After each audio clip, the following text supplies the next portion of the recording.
Проблема стука на Шкода Октавії. Зараз повністю зняли рычага.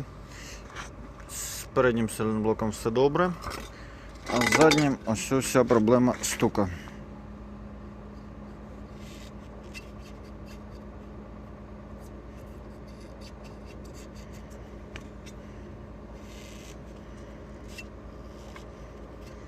Тобто, отут він ходить і постійно стукає. Також я додивився.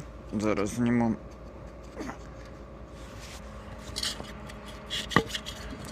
Що в той момент, коли він стучить, ось п'ятно контакти вироботки.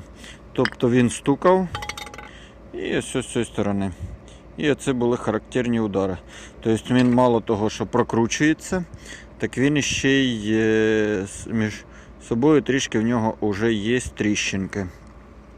Завтра я спробую заїхати до токаря, поставити нові сайлентблоки і покажу, як я вирішу проблему та підсилю дану конструкцію, щоб тут не прокручувалося.